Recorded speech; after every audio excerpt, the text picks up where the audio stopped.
following is a presentation of NBC Sports, network of the games of the 25th Olympiad.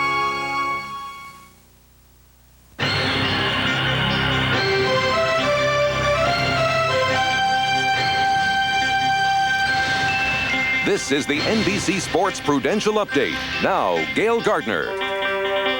And welcome to our Prudential Update studio in New York. It is All-Star Weekend in the NHL, and coming up next on NBC, it's the best of the Campbell Conference facing off against the elite of the Wales. Then at 4 p.m. Eastern Time, it's fourth-round coverage of the Bob Hope Chrysler Classic from Bermuda Dunes, California. That is it for now from the Prudential Update. Between periods of the All-Star Game, we will talk with both Islanders goalie Mark Fitzpatrick battling back from a rare blood disease and U.S. Olympic tennis coach Tom Gorman on the somewhat controversial decision to leave John McEnroe off the team. Now let's go to Philadelphia for the face-off. See you later.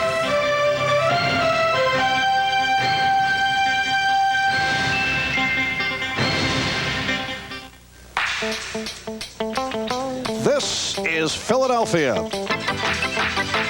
Known as the city of brotherly love, it has been home to some of America's greatest history. It is also the site of the Spectrum, home of great hockey tradition with the Philadelphia Flyers. And today, the best in hockey gather in the National Hockey League's 75th season for the 1992 NHL All-Star Game.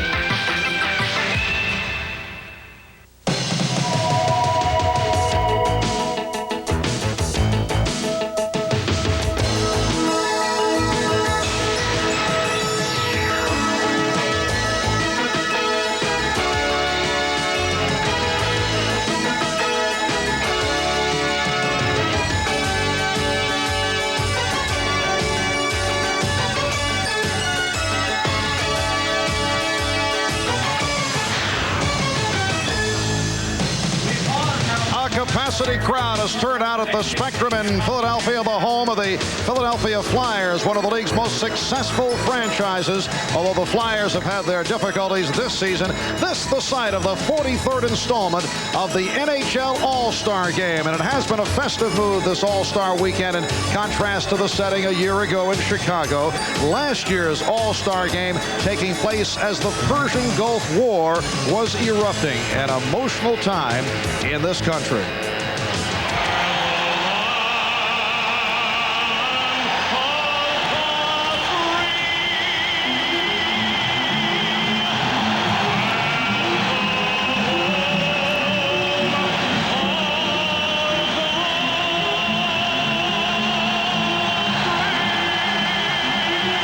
Scene 1 year ago at Chicago Stadium as the Campbell Conference then went on to defeat the Prince of Wales Conference by the score of 11-5.